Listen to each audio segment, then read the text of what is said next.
Hey, Lori, thank you for doing this for me. You're welcome, sure. Alrighty.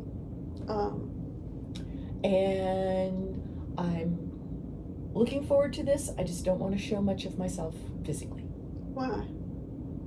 because I just look a wreck. Oh. But you really don't look a wreck. Yeah, I do. Yeah, I do. Okay. And I'm only semi-clean, so. Okay, well, I appreciate it. All right, so Okay. tell me what's on your mind today, on your heart. What you want to talk about? Oh, I thought you were going to ask me the questions about certain subjects, because I'm always in a whirlwind, you know. Yeah. My anxiety rules my every being, but I'm still trying to just come down from school, and that always takes me, you know how it is at the end of a semester. Yeah. You know, I don't know about you, but it always takes me like 2 weeks to just kind of learn to breathe again after grades and finals and all of that stuff. I don't know that I have that because Really? I go from one thing to the other. Well, Like I'm doing the mini master right now. well, yeah, and when I do that, of course, it's different. And this Yeah. semester, I finished regular classes on Friday, and then I started taking that intense class on Monday, Mhm. and we just finished. Well, I just finished this morning, Okay. so it's going to take me a while to I'm still kind of wound from that, and I'm still kind of thinking about, okay, did I do this? Did I do this? Did I do this? You know, I've come up here today just to go through the Bright Space and make sure that I've literally checked all the boxes. Yeah. You know, Yeah. and then trying to get things done that I haven't been able to do for almost 2 weeks, like go to the store. Yeah. And so that's just busyness right now. Yeah. But So when you say the anxiety, and I know what you're talking about because I know a little bit about. you know me. Yeah. Well, I wasn't gonna say it that way, Lori. But I guess you can edit this if you need to. Maybe I could, but I don't know how. So tell me how you're feeling on an everyday basis. Every day's a struggle between the depression and the anxiety. You know, it's something that that like so many people, I just have to deal with. You know, and I talk to my doctors. Okay. I take my meds. But anybody who struggles with this is going to tell you, it's hard. Yeah. It's hard. And, I read what my students write. So many of them struggle in similar ways to me and in far worse ways than me, but I find myself the ones who, really confide. I'll find myself writing notes like, I'm not in your situation exactly, but I understand what you are saying there. And some of them write back and go, oh, thank you. That they want somebody who understands, and I do now. I do now. It's an ongoing battle. So your doctor can't give you medication that would make it even better than, because they can give meds like, antidepressants, which I've been on now for a couple of years, but I cannot take traditional antidepressants like Prozac or whatever because I have potentially life-threatening side effects from them. Okay. So they have to give me different category of antidepressants. And, there's a lot of research back and forth about whether they're as good as the first tier, as the traditional ones. Yeah. And the one that I take now, it hasn't worked miracles, but it has helped. Okay. And, that was at least that much, Yeah.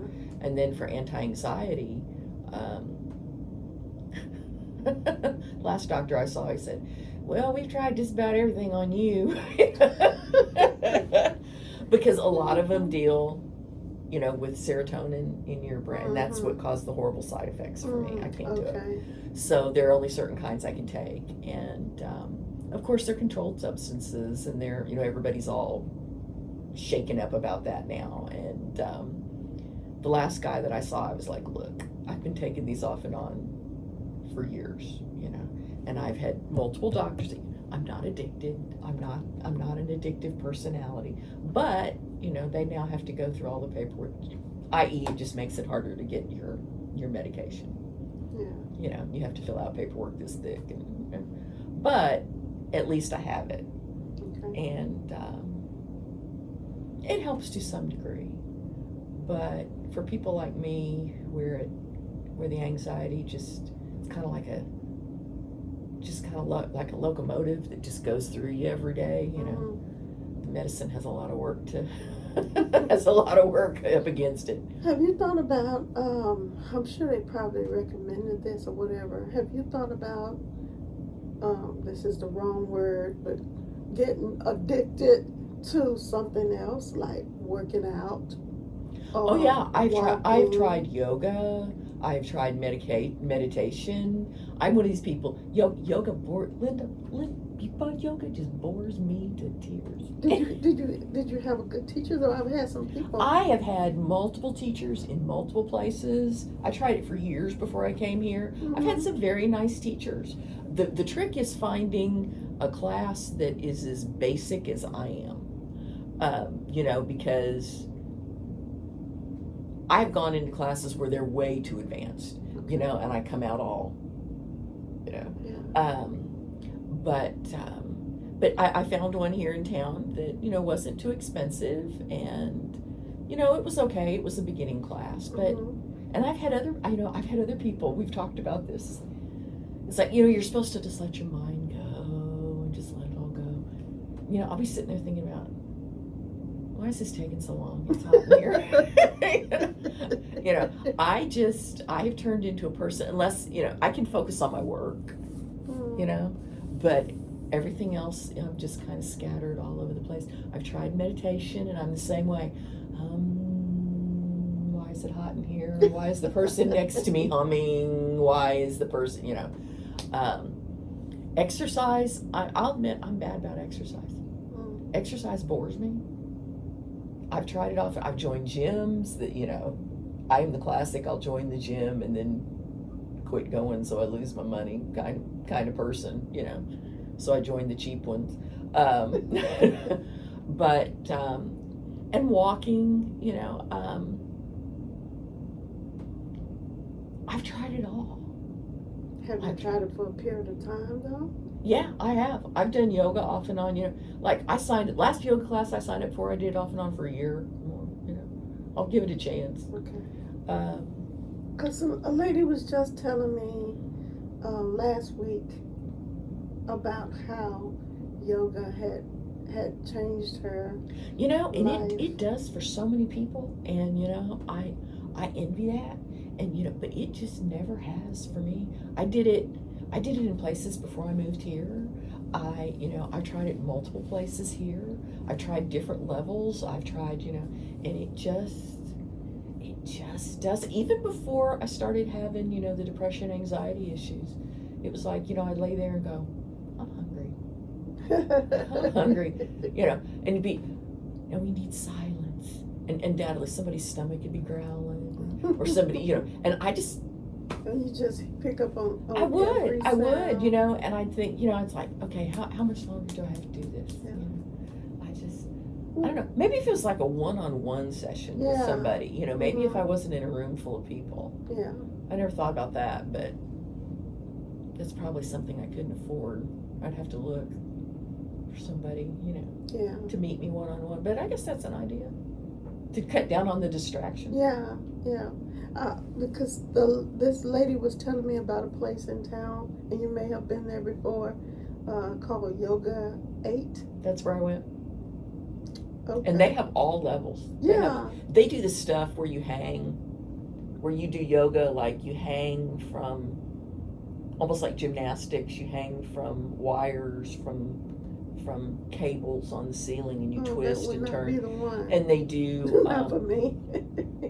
Then they do all levels, and they do what they call hot yoga, Yeah. where which I just cannot even imagine, because you just go in your whole life. The whole point is to get as hot as possible and sweat it all out. But no, I tried their beginning classes, Yeah. and I might have continued with them, but because I was thinking about doing it for my joints. it might be, The beginning class. I found them. Of course, it's been several years, but I found them very nice to talk to. Mm-hmm. And at the time, they were very flexible with the rates, like they would give discounts for teachers or age or that kind of thing. I don't know if they still do or if the same woman owns it, but it might be worth looking into. But they had a beginning class, and I might have continued it in all honesty, but I'd been going, and right before I left for Christmas break that year, a kid rear-ended me at a stoplight in his huge pickup truck and crashed up my little Corolla, and I became, well, you know how that is. Yeah. I became consumed with, I'm leaving for Christmas, who's going to fix my car, how long is it going to take, all the insurance stuff. Mm-hmm. And when I got back from Christmas and dealing with all that, I just kind of wandered away from it. I just drifted away from it. So you said you have tried just about everything. Sometimes I feel like it. I know there's stuff out there that I haven't. I had a doctor even suggest medical marijuana to me. Oh, whoa, okay. Which technically, I guess it is legal in this state, but medical. There's all sorts of complications with it. It actually it's in other states it wouldn't scare me. Down here, there's so many restrictions, and you can only get it from certain places, and you can only get it from certain doctors, and none of them are here. It's a little scary. But he was real laid back. He said, well, you might want to give it a try. I said, well, down here, I think it'd be hard to relax with it. Lisa says I can get it for you. Oh, maybe I need to email her. That's what she said when Brenda was going through the pain and stuff. Yeah. Bless her heart. I bet Brenda never took her up on it. No, not that I know of. Yeah. She laughed. I don't know. Maybe I need to get a hold of Lisa. It wouldn't be medical. Well, it could be medical, just not official. Yeah, but you could go back to that doctor. Let him write you the prescription. He's retired. Oh. He's retired. Of course, when the shutdown came, he quit meeting people in his office. Yeah. And we started talking on the phone. And then after about a year and a half, he just said, I'm quitting completely. Wow. He was semi-retired when I found him. Yeah. Psychiatrist. Yeah. Nice guy. But the lockdown, he just had enough. Like so many. Yeah. It's so hard to find somebody. It is so hard. What about prayer? I've gone back. I know. I hesitated to ask you. No, that's okay. You can always ask me. I've gone back and forth my whole life with that, Linda. What do you mean by going back and forth? I mean, there have been times when I've really tried to embrace it. There have been times that I have never been able to have that kind of faith. I've never been able to commit myself. I think about periods of prayer, like for my mom and my daddy, and I got no answers that I could feel or relate to, and I just and this really hit 2020 with depression. I just lost faith completely. I just gave up. I thought there's I can't talk to him anymore because I don't think anybody's listening. Would you be willing to try it again with a partner helping you pray? Sure, maybe at some point. I guess I got angry. Yeah. I got angry like a lot of people do. And I just thought,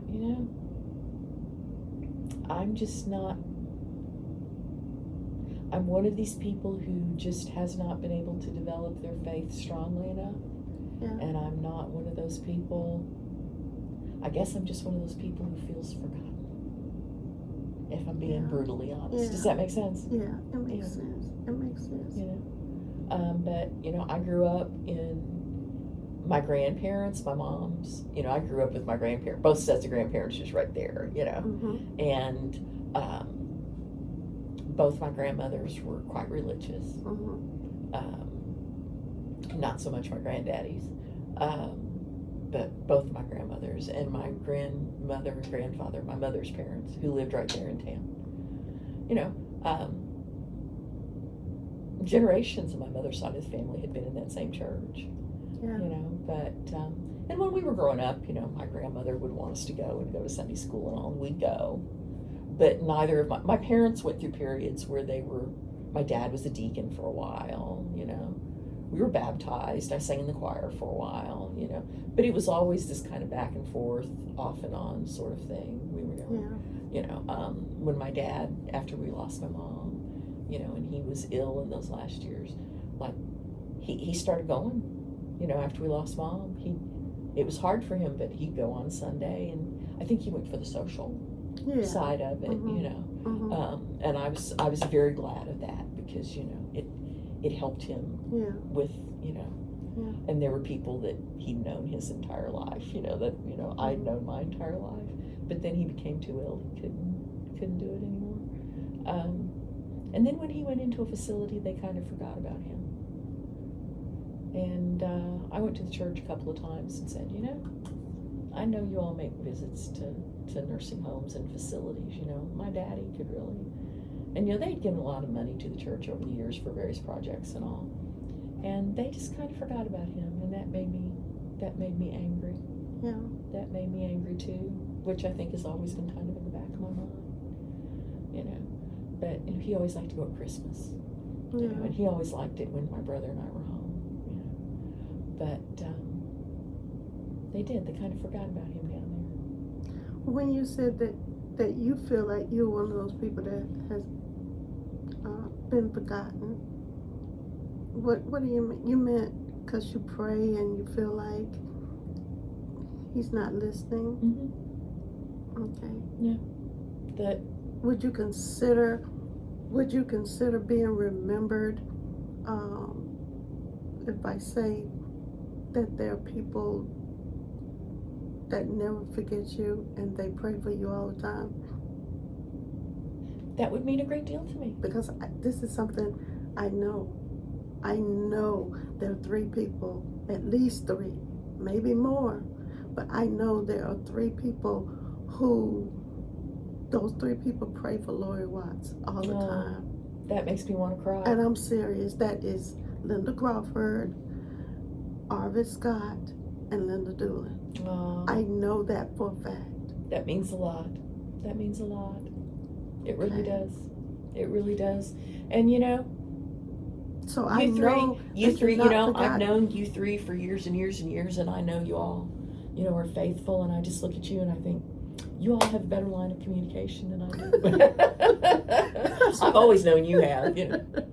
That's what Dr. Janelle says. She tells her patients, I know just the person you ought to talk to, because Linda Crawford. I'm like, Dr. Janelle, stop telling people that. But it's true. It's true. It's true. But no, I have no problem with that. It means a great, great deal to me. And maybe that's more helpful than me trying to do it, you know, because I do. I'm one of these people who just kind of goes, you know, I've done this my whole life. Have I?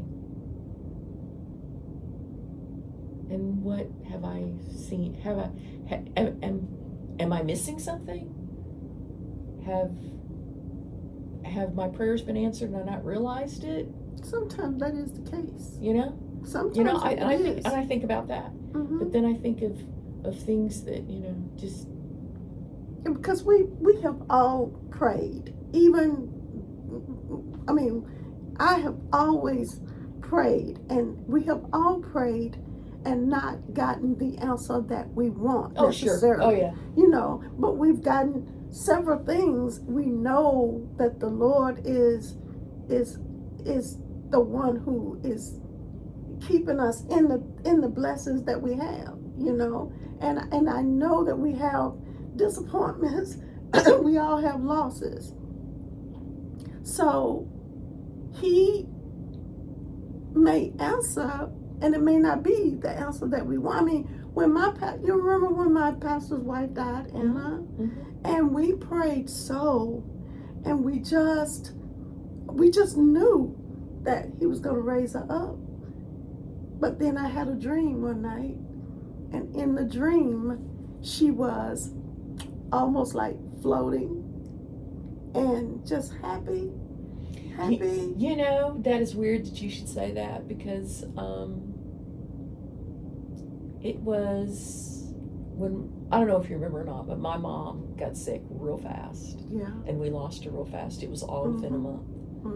And a few days before she passed away, when they were still telling us, now, if we can get her to this, you know, I had a dream. She was dancing. And she loved to dance. And she married a man who never danced a day in his life. I said, Mom,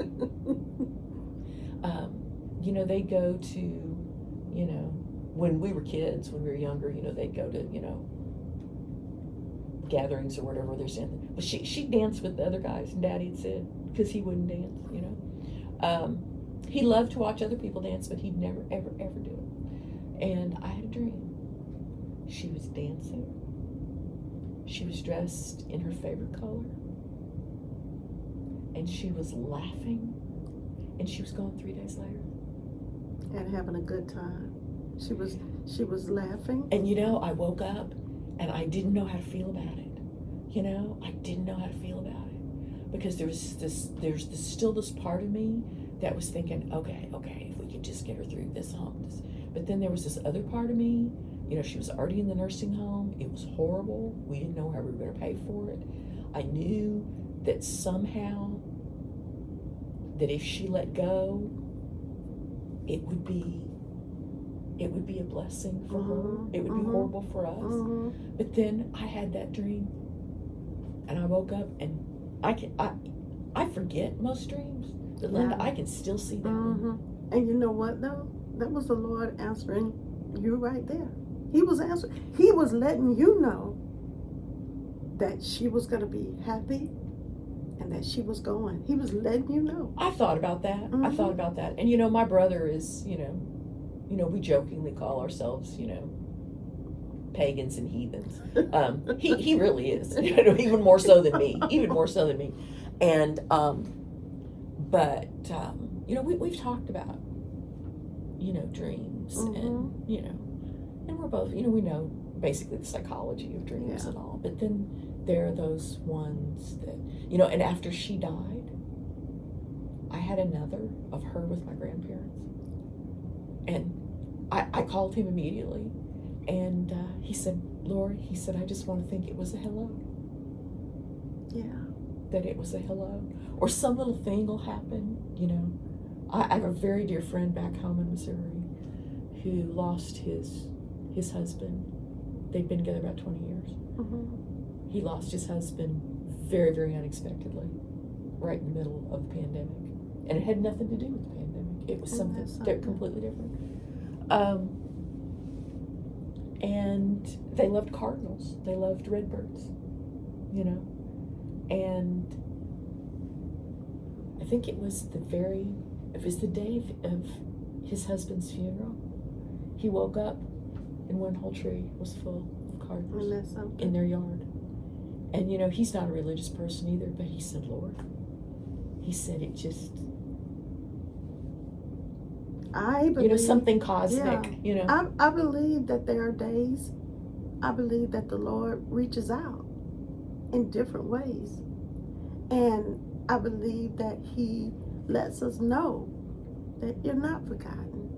You know, I'm giving you this bit so you know that I'm thinking about you. But there are things that I'm doing for you. You may not see and you may not recognize it. Every now and then I have to let you know, though, you're not forgotten. You know? And it means the world to me, because I think that idea of being forgotten, I think a lot of that Well, it started when I started, just really, giving up on talking to God or praying or whatever. Yeah. And that really started, I'd say, about 2016. When I had so much loss, just Yeah. right in a row, and it was Yeah. like I just can't, But the being alone and that really happened during lockdown, and you and I've talked about this, Yeah. when I was by myself Yeah. for so long. And that it had, and the whole thing had an impact on me, but I really and truly, you helped me see what single people were going through, what they were really going through, because it was lonely for a lot of people, couples, but they had each other. Yeah. And that day when I was at your house, Yeah. with that little, with your little poinsettia. Yeah, the little poinsettia, and you said to me, I have not had a hug. Did you say in 18 months? No, that was 6 months at that point. Okay. Yeah, 6 months. It ultimately, it ended up being 18 months. Okay, that's where I got the 18 months from. But at that time it was 6 months, and you said I haven't had a hug in 6 months. That hit me, and I started really diligently praying for you then, you. and I've done it ever since. Thank you. I love you for that. Because it did not occur to me how hard it was for people who didn't have somebody else in that house. Yeah, and I knew that I had friends in town, but everybody was in there. But you couldn't touch them. Or even really see them, because everybody was everybody was hibernating. Everybody was staying in there. Yeah. And even invitations that I got from people, it's like, then it was just practical matters. Well, come on over, but we've got 15 other people in the house. Yeah. And it was like, oh, no, No. I mean, I just can't, I got invitations for Christmas and Thanksgiving that year. But you just couldn't take that chance. I couldn't take that chance because they were going to have, it wasn't going to be just us. I remember when Linda invited you over. Yeah. But it wasn't going to be. Because I thought, I'll get tested, we'll get tested, and but then, like, all these other people started coming in, and I thought, it's just not a good idea for anybody, And I was, Jody got COVID at the beginning in 2020. I remember. And she was flying. She's flying again now, but she was flying. And she and Ray were flying in from DC, I think, because he went out to meet her because, she'll fly for 6 weeks or whatever and then get a chance for him to come out and fly back with her or whatever. And he did that, and they were stuck, maybe in Dallas, I think. And he wanted to know if he could come here to just rest because they had been there all night and all this stuff. And I said yes. And then as soon as I hung up that phone, I heard this like an audible voice, like I'm talking to you, that said, call him back and tell him he cannot come. Tell him that, just tell him you can't. And I had just had surgery, heart surgery. Yeah. And they didn't come.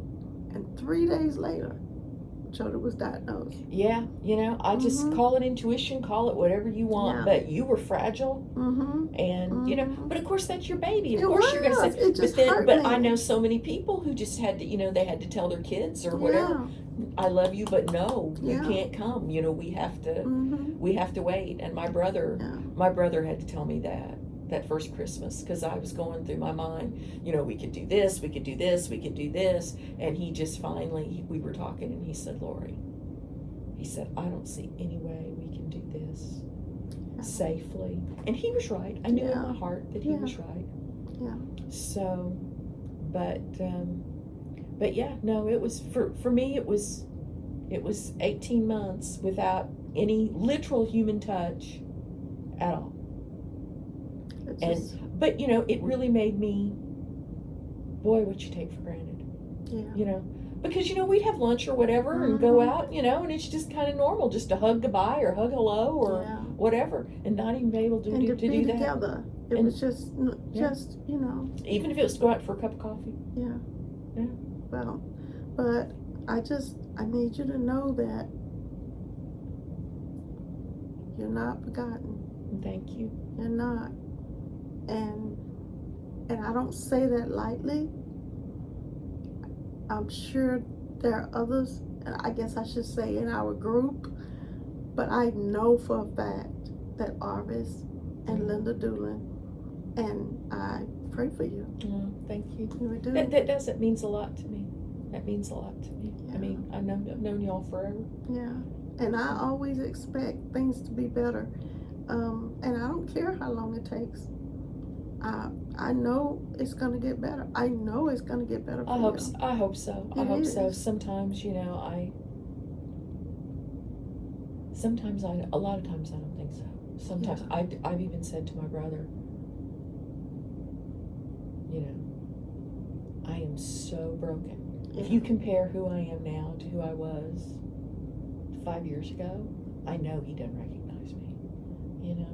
The woman who, just get on a plane and travel by herself and just run around. And now it's not like I'm afraid to do it anymore, but it's just that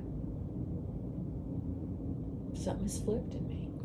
Well, something has changed. but you know what, Lori? I think that flip is in a lot of people, because I think that's like a leftover from COVID. Yeah. And I think, subconsciously we think about that. Yeah. Because I think a lot of mine too came from all of those losses that I had so close together. Yeah. And there's been more in the Yeah. last 3 years. Yeah. And I had so many. I just didn't even want to. I just Yeah. didn't even want the phone to ring. And I know every time the phone rang, that wasn't the reason, but it seemed like it was. And Yeah. there was so many. And the thing is, there were some that were not even because of COVID. Yeah. I mean, this like is my in the friend's middle. husband. Yeah. Yeah, this is in the middle of COVID, and this is happening, and they have survived everything, and then Yeah. you And know, oh yeah. I mean, and and relationships have changed because of that, and Mhm. people retiring, and I don't, mhm, there are people I don't see or don't really hear from. I mean, I know they're out there, but I don't hear from them anymore. yeah, I'll see a text once in a while on the group text, yeah, but, things opened up and they retired, they've gone off to their own things or gotten new husbands or whatever, and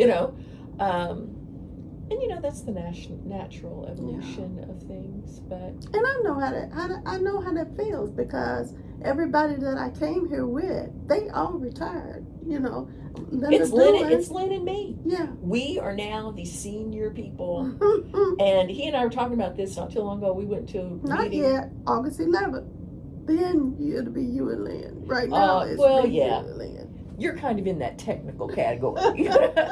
But, Lynn and I was like, Lord, it's you and me. And of course, Lynn was here long before I was. Yeah, And- Lynn was here a year before I was. I came in '89. Lynn came in '88. See, and I didn't come till 94. Yeah, but it was right there. It wasn't that far. Yeah. And everybody's gone. And, you sit around at these meetings, and Linda, I don't know anybody. yeah, I know Lynn, yeah. and they hire these new people. And some of the stuff they talk about, I don't know what they're talking about. Oh, And not girl, only that, I this don't want week to. in that Faculty Institute stuff, Mhm. I felt like an absolute dinosaur. Now, there are people in there that I have known from across campus for as long as I've been here, but they are so much more up on this stuff Yeah, so than the they technology claim- stuff and all. they act and- like they are at least. And I'm sitting here listening to a lot of this stuff, and I think, oh, I just want to retire because I can't keep up. I'm too tired to keep up. Yeah. And quite honestly, I'm not sure. Not all. Some of it I'm interested in. I'd like I to keep know what you mean. It's like, up. But then there's all this other stuff that's like, I don't want to have to deal with this. yeah, Like the Yeah. artificial intelligence stuff. yeah. We're gonna have to change completely. It's just one more huge wall that we have Yeah. to scrabble over. How old are you? I will be 62 in August. I didn't even know you had hit 60 yet. Oh yeah. I don't know why I stay in that world where I think everybody's younger than I am, and they are way younger. Well, and I was, at the time that I came here, I was the youngest. But, you know, of course, then ours came the year after me. And then, you know, and gosh, I mean, I look at these people now. There are people in this class this week, you know, they've got doctorates, never set foot in the classroom. Their masters, their doctorates, everything online. Yeah. You know, it's just that whole different, it's not like part of it was online. Yeah. It's like their whole graduate career. Mm-hmm. And some of them have like multiple master's degrees. Yeah. And that's just such a different dynamic. It is. And they're online here, you know? It's different. It's just such a different dynamic. And Yeah. I've never dealt with change well. Yeah, I And know these are so little, you know, little stuff, yeah. Yeah. You know? But massive stuff like this, you know. I remember how hard it was for you to deal with that change when we had to go online. With It was COVID. terribly hard Yeah. because, you know, I was getting phone calls from Fred saying, okay, you got 3 weeks to learn this. Yeah. And I was just thinking, you know, everybody I know who'd done it, that's fine. They wanted to do it. They were comfortable doing it. But they had learned over 16 weeks. They had learned over years and years. And, you know, we're told, you got 3 weeks. Yeah. You're taking a 16-week class on Zoom in 3 weeks. Yeah. And you know, actually, And it was horrible. you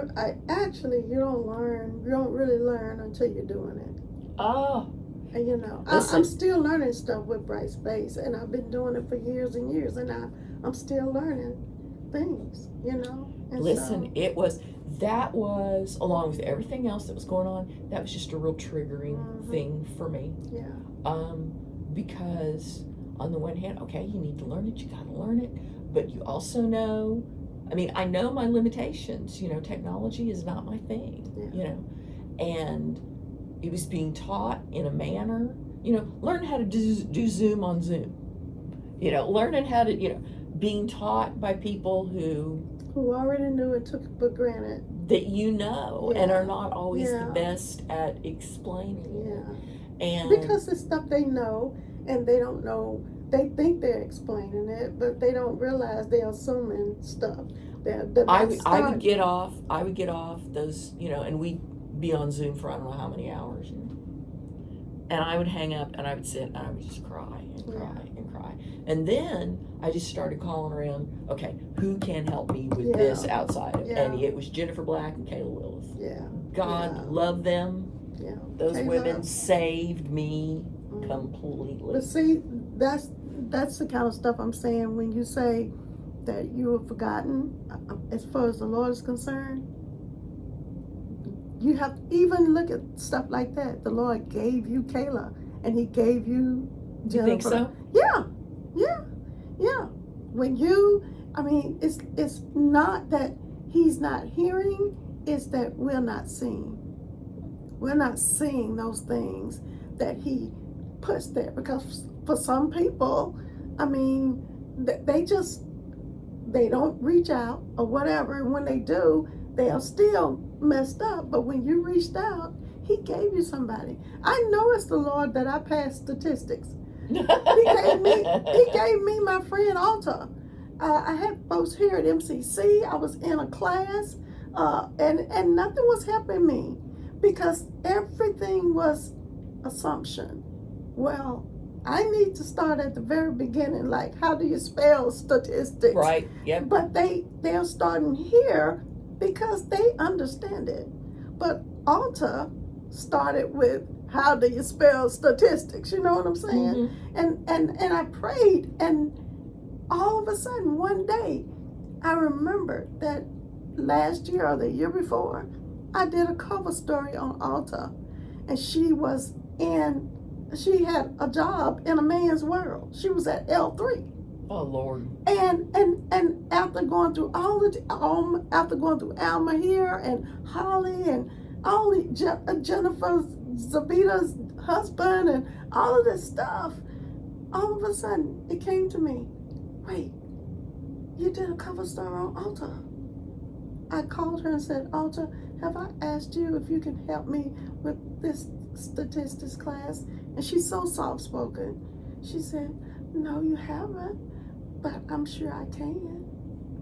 And Did she put it in a way that you can crack? Yes, that's what I'm saying. Everybody else started with this step, and I needed a step like On the floor, yeah. how do you spell statistics, you know? Yeah. And she knew how to be on that level. Yeah. And and I know that it didn't just happen. I know some people may say it just happened, but I know it was the Lord helping me. He was answering my prayer. And the same thing I'm saying with you. You may not see it that way, but He provided somebody for you. And truly not a person who's forgotten, because he put those two people in the right place to help you. Well, and maybe, and just that push, because I was so desperate that I just started asking, anybody who would listen, who can help me with this? And those were the two names that came up again and again and again. Yeah. So, but He's got you. I hope so in some way. I believe it's going to be in a greater way than you've seen. I really do. I do believe that. I hope so. Yeah. I remember telling, after my folks died, in that 5-year period where I was teaching 7 classes and trying to fly back and forth, take care of my daddy, and that sort of thing. And it might have been my brother, it might have been something else, but it was so trying to do that and take care of him and take care, just that whole, it just broke something in me. Yeah. And somebody told me, oh, Lori, you're such a strong person. And I said, prior to this, I would have agreed in some ways. And after that, it was like it was so much, and I had carried so much for so long, that one day I just realized it just broke things in me. And then 2020 came along, and the isolation and the change in friendships. I felt like loss of friendships, losing my baby kitty boy, having to make that horrible decision. Not seeing my brother for 18 months, but I will say this, the minute I had those 2 shots, by golly, I had a plane reservation. I had no hesitation. People were going, you're not going to get on a plane, are you? I said, hell yes. I have had shots. I am double masking. I'm going. Right. I am going. You knew what you needed. I couldn't stand it anymore. And I've had people tell me since then, well, how many times, you've been on a plane since all this? And I said, multiple times. Multiple times. Because at that point, I had done literally at that point everything I could do. They had shot me up. They had, Yeah. So I was proud of myself for that. Because I had people say, oh, I'd wait. I wouldn't go. I said, you try to stop me. You try to stop me. The only thing that's going to stop me is if, God forbid, I get sick, Yeah. But you didn't. Well, I got it 3 years in. What? The plague. I had it. Right, you had COVID? Yeah, right. I didn't know that. Did I know that? I barely knew it. I don't remember that. Oh, I didn't say anything about it because I didn't. Yeah, I mean, I had a runny nose one day, and then my taste and my smell kind of went back and forth. And I'd been up to see my brother, and he had it, but he was over it by the time I got there. But we still took all the precautions and slept on different floors of the house and everything else. And I thought, I had no fever, I had nothing. And I came back from that trip and I thought, maybe I'll test. Sure enough. And I went to the doctor and he said, you probably had it when you went up there and you didn't even know it. But when you went up there, you hadn't been around anybody. I'd been teaching school. Uh-huh. I'd been teaching school and I still mask in class. And I'd had lunch and some dinner with some people because I hadn't seen, Yeah. just little stuff, nothing crazy. But I am just so grateful. I mean, I only lost bits. It was real funny. Like, I could smell like something real stinky, but then just normal smells I couldn't smell. Or taste. Like one side of my mouth I'd taste on, the other side of my mouth. And that lasted about a week and it was over. That's awesome. That's awesome. But I had 5 shots. I've had every single shot they've I have offered, too. and so, and my doctor just said, that's the reason. And I tested negative, and I had a regular appointment with him the next day, and I said, should I keep testing? And he said, no.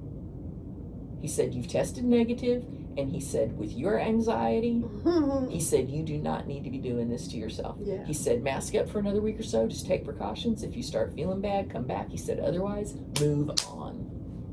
And that's what I did. Now, Lord, I know you may not see this like I do, but to me, right now, at this moment, I guess, opening up, and I don't know, but you are totally different Lori who walked in this door than the Lori who's sitting there talking now. You even sat up straight. Well, I was sliding. And you've just been, you got louder with your talking. It was like more energy. Really? Yeah. You were just, I looked. Maybe it's just because I don't talk about this stuff.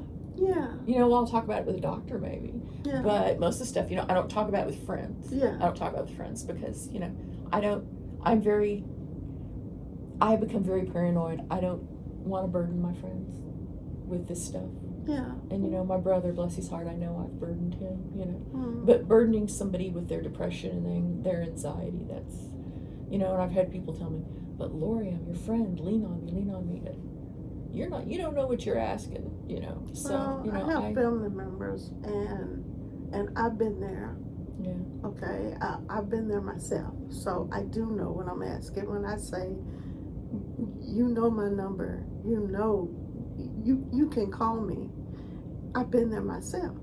I have family members. I mean, Stacia struggles with it now, but she's better. With depression? Mm-hmm. Bless her heart. She struggled with it. I mean, because I struggled with it, and her dad, so she had it on both sides. And did you struggle with it more after your heart surgery? Oh my lands. Okay. They don't tell you that. That's right. My daddy. That's right. Listen, when I had heart surgery, I became a different person. So much so that my husband and my son and my daughter worried. They were just, because I was so different. And see, that was during the period we couldn't be together. Yeah, so yeah, that was right before I had it. Right before COVID. Right before the nation shut down. I had the stroke, November 6th, and that's when they found the aneurysm that was about. And I saw you in rehab. I came over to see you in rehab, and then, but you were still recovering from all that. And then when we shut down, I the first time I saw you is when you showed up in my driveway with that coin center. Well, they were struggling because to me, I was fine. I had a different mindset. I never wanted to commit suicide, but I wanted to die. And it wasn't that kind of dying where you're just paranoid and you're just miserable. And it was not that. It was something different on the inside where I felt like everything I had to do was done in this world. It's funny you should say that because I've gone, there are days that I wake up and I don't care. It's like, whatever. And I felt that way. I felt that way. Just apathy. Yeah, I felt like I would be happy here, but I would be happier in heaven. And I felt like I just needed to just go. Mm-hmm. And Arvis was worried. They were all chatting because my mindset was different. And see, I didn't get pulled into that. They didn't pull me into that, and they probably didn't pull me into that because I was going through my own stuff too. Yeah, But I no, wish I'd known. nobody, no, but my friends didn't. I mean, friends didn't know. Arvis stayed with me every day. She came when I knew when, she was doing that. yeah. Yeah. And my other friend, when Arvis couldn't, Arvis came on Mondays and Wednesdays or Tuesdays and Thursdays, whatever days JL worked. Mm-hmm. And then my other friend came on Sundays when he went so he could go to church. And they were all around. They knew, but outside people didn't know anyway. And then Stacia and Ray, of course. But they were really terrified, and they couldn't understand. I'm okay. I'm not depressed. And I wasn't. I just felt like my time was up. And heart surgery does that and to people. that's what they found out. Stacia and Jake is a nurse practitioner. Even Jake didn't know it. And he works in cardiology, and he didn't know this. Because they do not talk That's about right. it. But I had known about it. I had done research on it. They did research. Before they worked on my daddy. Mm-hmm. And because I asked my dad, because my dad had anxiety and PTSD and other issues. And